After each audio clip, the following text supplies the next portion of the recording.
Bismillahirrahmanirrahim. Assalamualaikum warahmatullahi wabarakatuh. Selamat bertemu kembali rekan-rekanku, rekan-rekan yang mengambil mata kuliah Manajemen Informasi Sistem. Apa kabarnya pada kali ini? Semoga rekan-rekan semua dalam keadaan sehat, tidak kurang suatu apa. Amin. Baik rekan-rekanku, untuk pertemuan yang pertama mata kuliah Manajemen Informasi Sistem, sebelum kami memulai perkuliahan saya perlu memperkenalkan diri. Nama saya Jailani, tanggal lahir Karanganyar 30 Desember 1968. Ya, berumur. Alamat rumah di Granduwahono RT 3 RW 3 Gondang Rejo Karanganyar. Selama ini selain mengajar di SD-STkom juga melakukan kegiatan berorganisasi dan pengembangan UKM. Lebih dari 15 tahun Pak Jalani bergerak bidang pengembangan UKM di Kabupaten Karanganyar. Dan juga Pak Jalani sebagai Ketua Forum Pengembangan Ekonomi Daerah Kabupaten Karanganyar, juga sebagai anggota Pokja Tim Teknis Pengembangan Ekonomi Lokal. Sangat terlibat dengan pelaku UKM. Baik rekan-rekanku yang kami banggakan, yang kami cintai semuanya, untuk mata kuliah Manajemen Informasi Sistem pada pertemuan yang pertama ini saya ingin menyampaikan terkait dengan kontrak perkuliahan, agar nanti kita sama-sama fair. Rekan-rekan mahasiswa yang menempuh mata kuliah juga bisa melakukan hak dan kewajibannya. Begitu juga Pak Jailani juga bisa menyampaikan mata kuliah juga dengan sesuai dengan tanggung jawabnya. Kontrak perkuliahan kita rencanakan kuliah materi 14 kali pertemuan lewat daring, 2 kali untuk evaluasi, yaitu ujian tengah semester dan ujian akhir semester. Kehadiran mahasiswa, karena ini bicara online, saudara bisa waktunya bisa luwes, longgar, kita buat kehadiran mahasiswa 70% dari total perkuliahan. Nah, untuk evaluasi nilai akhir ini ada UTS, UAS, dan absensi maupun tugas-tugas. Kalau nanti kita melakukan tugas-tugas. Itu rekan-rekanku. Materi pokok bahasan yang pertama adalah pengantar sistem informasi berbasis komputer. Kita saat ini tidak lupa, tidak bisa memungkiri bagaimana perkembangan teknologi informasi. Bagaimana komputer sudah menjadi bagian tidak terpisahkan dari setiap aspek kehidupan manusia di masyarakat. Jangan berbicara bagaimana sistem informasi berbasis komputer.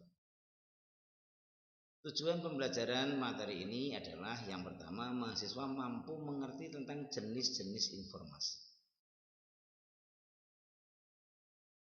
Yang kedua, mahasiswa mengerti tentang sistem informasi. Seperti apa sistem informasi? Dan yang ketiga adalah mahasiswa memahami dan mengerti tentang data dan informasi. Sebagai pendahuluan perlu kami sampaikan bahwa perkembangan teknologi itu sangat cepat dan pesat, dan itu tidak bisa dihindari. Setiap aspek kehidupan, kalau kita melihat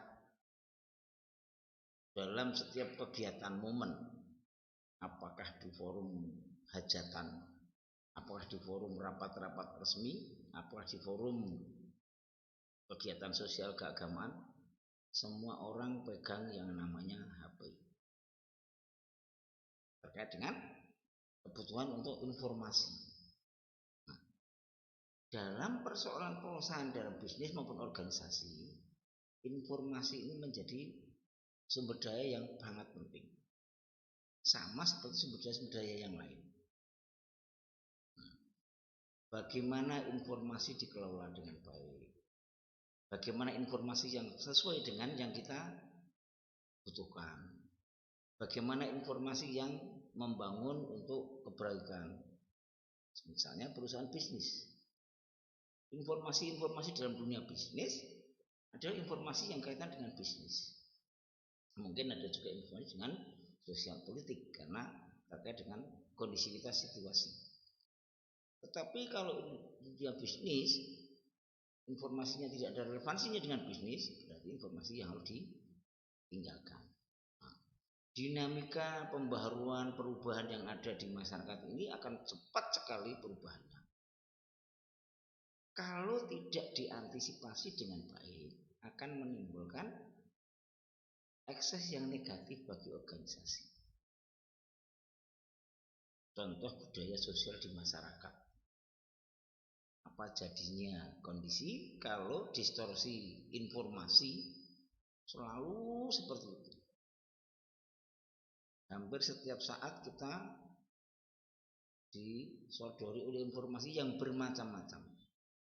Bahkan kalau kita lihat di perumahan-perumahan, apakah di desa-desa, anak-anak kecil itu sekarang mainnya sudah main HP. Meskipun permainannya permainan film-film kartun misalnya, atau yang lainnya. Ini sudah menunjukkan anak yang baru berusia 2-3 tahun saja sudah terkontaminasi dengan informasi yang begitu dibutuhkan. Ini teknologi informasi yang sangat cepat, teknologi informasi yang sangat maju dan pesat ini mau tidak mau harus kita sikapi dengan bijak. Mau tidak mau harus kita kelola dengan baik. Agar apa? Kita bisa menyesuaikan dengan perkembangan dan perubahan yang terjadi. Informasi itu sebenarnya apa sih? Disinilah kita nanti akan bicara sistem informasi manajemen. Bagaimana informasi sebagai sumber daya, seperti sumber daya yang lain, dikelola dengan manajemen yang baik. Menjadi satu data untuk pengambilan keputusan manajemen. Informasi adalah salah satu sumber daya yang harus dikelola oleh manajer atau pimpinan organisasi, seperti juga mengelola sumber daya yang lain, agar mempercepat dan mempermudah dalam pencapaian tujuan. Mengapa dapat mempercepat? Mengapa dapat mempermudah? Karena informasi yang dibutuhkan, sumber daya informasi yang dibutuhkan sesuai dengan permasalahan yang ada. Informasi yang dibutuhkan sesuai dengan kebutuhan yang diharapkan. Tolong dicermati, informasi sebagai salah satu sumber daya. Sama juga dalam tenaga kerja. Kalau seandainya tenaga kerja sebagai satu sumber daya tidak kelola dengan baik, produk yang dihasilkan tidak sesuai dengan yang diharapkan. Standar kualitasnya tidak sesuai. Volume produknya tidak sesuai harapan. Begitu juga informasi. Sebagai salah satu sumber daya organisasi, sebagai salah satu sumber daya bisnis, informasi harus dikelola dengan sebaik-baiknya sehingga akan mempermudah, sehingga akan mempercepat organisasi dalam pencapaian tujuannya. Nah, kalau sekarang organisasi swasta, organisasi formal, organisasi pemerintah, organisasi bisnis, organisasi sosial kemasyarakatan, semua mengelola sumber daya. Jenis-jenis sumber daya, ada sumber daya manusia. bagaimana sebuah institusi pendidikan misalnya perguruan tinggi ditopang oleh sumber daya manusia yang handal. Bagaimana perusahaan ditopang dengan sumber daya manusia yang terampil, punya keahlian skill yang memadai. Dengan demikian produktivitasnya menjadi meningkat. Sumber daya manusia penting. Jadi sumber daya yang selanjutnya adalah sumber daya material. Dalam suatu bisnis manufaktur misalnya, perusahaan-perusahaan besar, sumber daya material ini sangat penting. Bagaimana bangunannya, bagaimana alat-alat untuk proses produksinya, bagaimana bahan bakunya untuk memproses menjadi produk jadi. Sumber daya material ini sangat penting sekali. Sama juga sumber daya manusia. Sumber daya manusia juga akan menentukan berhasil dan tidaknya suatu organisasi. Yang ketiga adalah sumber daya mesin atau alat-alat. Perusahaan-perusahaan produksi, perusahaan-perusahaan manufaktur, mesin penting sekali. Teknologi kemajuan otomatisasi menjadikan mesin-mesin yang sangat produktif.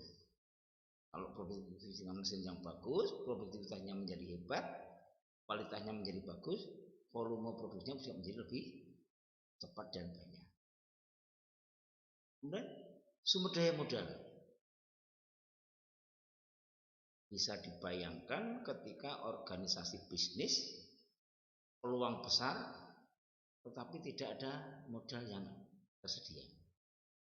Dan nonsen untuk bisa menggerakkan organisasi menjadi organisasi yang baik, bisa menjadi organisasi yang produktif. Nah, yang ketiga, yang terakhir, sumber daya informasi. Perusahaan modern, organisasi-organisasi yang modern, sumber daya informasi itu sama seperti sumber daya yang lain. Pentingnya perannya sama dengan sumber daya manusia, dengan sumber daya modal, dengan sumber daya alat maupun dengan sumber daya material yang lain. Informasi ini nanti yang akan kita bicarakan dalam manajemen informasi sistem adalah bagaimana peran informasi, bagaimana jenis-jenis informasi, bagaimana mengelola informasi. Sumber daya informasi ini sangat penting, vital bahkan. Kalau kita melihat saat ini informasi yang dari segala arah, kita mau mengakses informasi dengan media YouTube, media-media yang lain, hampir tanpa batas selama 24 jam non-stop. Nah, sumber daya informasi ini saat ini menjadi penting sekali dan menentukan bagaimana informasi dikelola. Informasi kalau dikelola dengan baik akan menjadikan pengambilan keputusan juga yang baik. Informasi apabila dikelola dengan manajemen informasi yang baik akan menjadi efisiensi kegiatan organisasi menjadi lebih efisien. Dan selanjutnya. Nah, sumber daya dalam organisasi, sumber daya informasi dan sumber daya yang lain, bagaimana pemimpin, bagaimana manajer mengelola sumber daya ini untuk menjadikan organisasi bekerja dan berjalan lebih baik. Itu nggih. Kalau kita melihat sumber daya, di mana sumber daya manusia, sumber daya material, sumber daya mesin maupun modal dan informasi, sekarang bagaimana manajer atau pimpinan mengelola organisasi itu? Sekecil apapun organisasi, semua sumber daya ini hampir ada. Contoh sekarang organisasi di tingkat RT,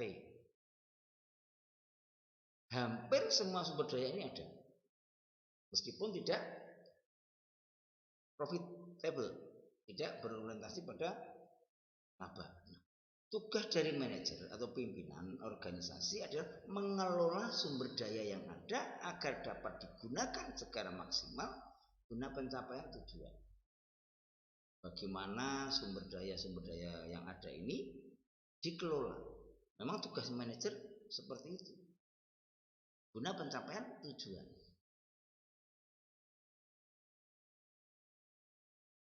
Ada beberapa pertimbangan. Mengapa sumber daya itu agar efektif? Kalau tadi di depan saya sampaikan tugas manajer mengelola segala sumber daya manusianya, sumber daya material, sumber daya teknologi, sumber daya informasi, ini agar efektif itu bagaimana? Ada beberapa pertimbangan bahwa sumber daya itu bisa efektif. Kalau kita bicara tentang sumber daya manusia, saat ini tersedia banyak. Tetapi apakah sumber daya manusia yang banyak ini sudah sesuai dengan kapasitas, sesuai dengan spesifikasi yang dibutuhkan? Keahliannya, disiplin kerjanya, dan segala macam. Sumber daya teknologi sangat tersedia. Tapi apakah kemudian kita bisa mengakses teknologi sesuai dengan kepentingan, sesuai dengan kebutuhan organisasi? Ya, teknologi yang tepat.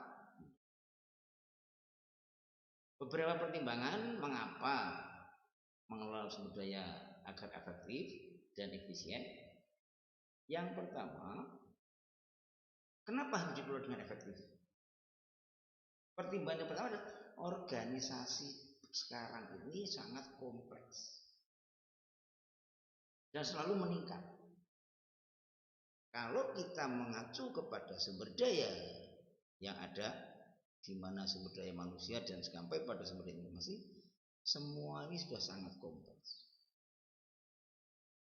Dengan demikian, manajemen atau pimpinan organisasi harus mengelola segala sumber daya dengan efektif. Ini dalam kerangka untuk membuat organisasi tetap berjalan, organisasi tetap eksis. Kompleksitas bisnis ataupun organisasi sangat kompleks dan selalu meningkat. Yang kedua, kenapa harus efektif dan efisien? Adalah pengaruh lingkungan global. Kalau pengaruh lingkungan global, kemudian negara itu adalah kompetisinya juga kompetisi global. Bagaimana sekarang mengakses informasi dari pun jauh belahan dunia yang jauh, kita bisa mengakses dengan mudahnya. Bagaimana kita gaya-gaya di luar negeri yang mungkin tidak sesuai dengan jati diri kita, tapi sudah masuk pada lingkungan kita. Karena lingkungan yang global, kalau kita masih ada rasa sungkan misalnya, ada toto kromonya, tapi di sana jauh di sana sudah tidak ada ukuran seperti itu. Kalau saudara melihat akhir-akhir ini di Bali, mana Bali turis luar sangat banyak, mereka masih terbawa seperti hidup liberal merdeka seperti di negaranya. Sak kepenak itu, naik motor nggak pakai helm, ditegur petugas marah-marah, dan segala macam. Nah, pengaruh lingkungan global ini pimpinan harus mengelola organisasi secara efektif dan efisien. Sumber daya yang ada harus dioptimalkan peran dan manfaatnya. Pengaruh lingkungan global. Karena pengaruh lingkungan global bagi perusahaan bisnis, sehingga kompetisinya juga kompetisi global. Kita bisa mengakses informasi dari jauh sana luar, mereka juga bisa menginformasi dari kita. Apa yang kita butuhkan mereka tahu, apa yang kita produksi mereka tahu, sehingga terjadi kompetisi yang global. Nah, kalau kompetisi yang global, pemimpin organisasi, manajer organisasi harus mampu mensikapi ini. Apakah global ya biar global, ya akan berjalan seperti Adana, ya kita akan kalah berindas. Kemudian teknologi yang berkembang sangat maju. Teknologi ini penting, tetapi kalau pengelolaan teknologi tidak pas, maka terjadi pemborosan. Tetapi kalau teknologi bisa dikelola dengan baik, sesuai dengan kebutuhan yang ada, dengan sumber daya yang ada, sehingga akan menjadi nilai tambah yang bagus. Dan yang selanjutnya adalah jarak dan waktu yang sangat singkat. Ini pengaruh dari perkembangan teknologi informasi. Kita mengakses informasi di mana langsung klik kelihatan. Kita pengen cari apa langsung tulis, apa butuh kita klik kelihatan. Jarak dan waktu sudah sangat singkat. Dari sekian banyak 1, 2, 3, 4, 5, inilah kemudian yang terjadi adalah perubahan sosial, perubahan perilaku masyarakat, perubahan tata-tata sosial masyarakat, perubahan nilai-nilai yang berkembang di masyarakat. Nah, ini yang kalau tidak kelola sumber daya yang ada dengan baik, perusahaan, organisasi akan kacau. Kenapa? Perubahan sosial, karena internal organisasi bisnis, keluar eksternal organisasi bisnis, perubahannya sudah sangat banyak. Sederhana saja, kalau saudara melihat perubahan dinamika sosial yang ada masyarakat dengan COVID kemarin, sekarang beli es teh pun pakai online.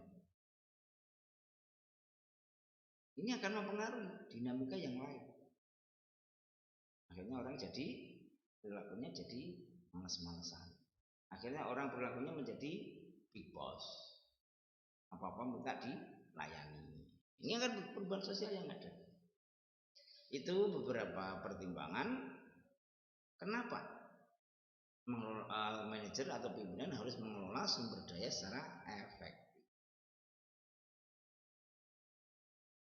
Dengan demikian, sekarang apa tuntutan manajer yang ada sekarang ini? Di depan saya menyampaikan bagaimana informasi sebagai sumber daya seperti sumber daya yang lain. Manajer era now, manajer era sekarang, manajer era milenial harus mampu bagaimana segala sumber daya yang ada. Ini loh peran informasi. Kita bicara tenaga kerja. Oh, informasi masuk di sana. Kita bicara modal. Oh, informasi. Nah, tuntutan manajer era sekarang kalau kemampuan manajemen itu jelas, tetapi kemampuan manajemen yang disesuaikan dengan perkembangan teknologi informasi. Kemampuan manajemen yang bersesuaian dengan tadi globalisasi.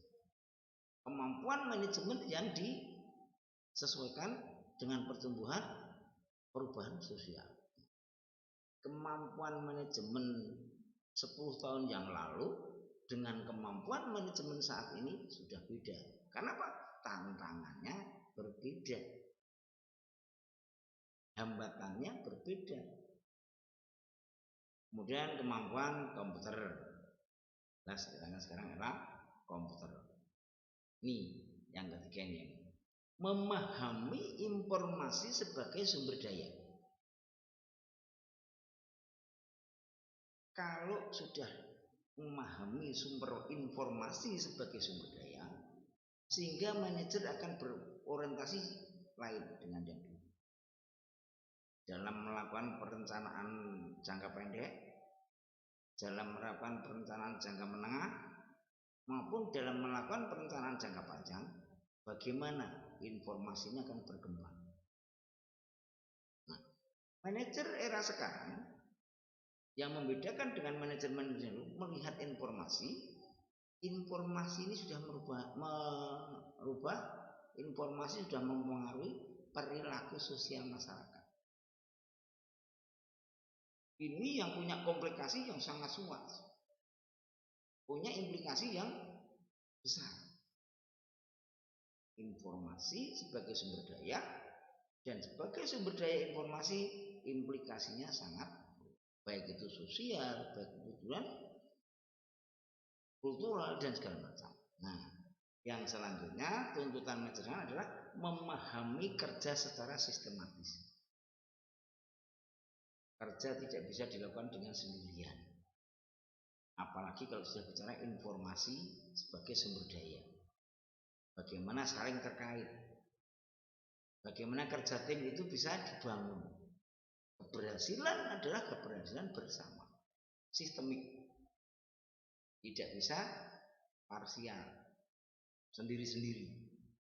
Kalau kita mencontohkan sistemik itu seperti kesebelasan sepak bola, perannya beda-beda. Ada back, ada gelandang, ada penyerang. Tetapi dalam satu tim semuanya tujuannya satu, bagaimana gol pada lawan, bagaimana memenangkan pertandingan.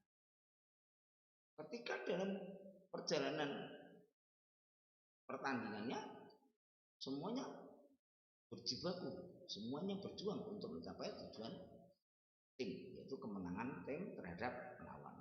Ini satu bentuk bagaimana manajer memahami kerja yang sistematis. Semuanya bergerak, semuanya bertanggung jawab membangun suatu kinerja yang baik. Itu terkait dengan tuntutan atau manajer yang era sekarang. Nah, saya mencoba ingin menawarkan kepada saudara bagaimana informasi ini menjadi sebuah sistem. Ini buku ini.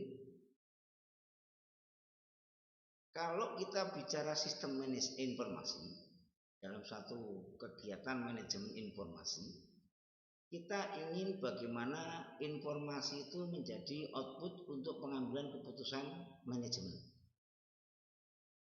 di mana informasi akan perlu ditransformasikan menjadi sesuatu yang berarti. Saya contohkan sederhana. Data-data tentang konsumen. Inputnya adalah data-data informasi tentang data konsumen. Data konsumen itu kan banyak sekali. Itu harus kita transformasikan. Bagaimana informasi itu, validitas informasinya, kemudian bagaimana informasi yang bermanfaat, informasi ini benar apa, relevan apa, hanya isu, informasi ini relevan apa, hoax, baru kita gunakan menjadi dasar di mana informasi menjadi outputnya. Ini masih dalam konteks informasi. Bagaimana input informasi kemudian ditransformasikan menjadi bermakna sesuai dengan kebutuhan yang ada. Nah, saya contohkan tadi adalah informasi tentang data konsumen. Yang dibutuhkan apa? Outputnya. Oh, perusahaan ini bicara ingin mengambil informasi tentang konsumen produk fashion.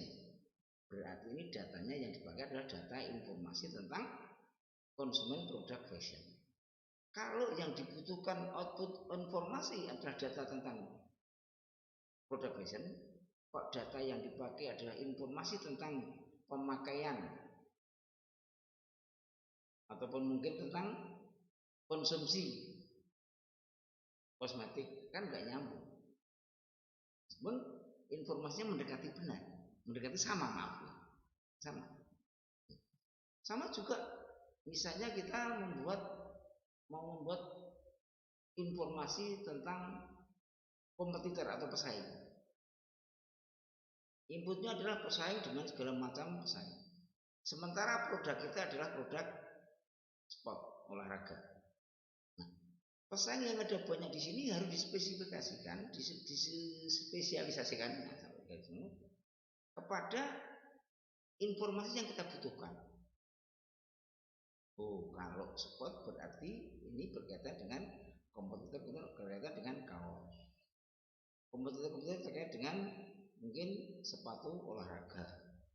Kompetitor berkaitan dengan topi olahraga dan kebutuhan olahraga yang lain. Itu terkait dengan bagaimana input menjadi output sebuah informasi. Nah, selanjutnya bagaimana sistem yang digantikan oleh berdasarkan tujuan. Sama seperti input output tadi.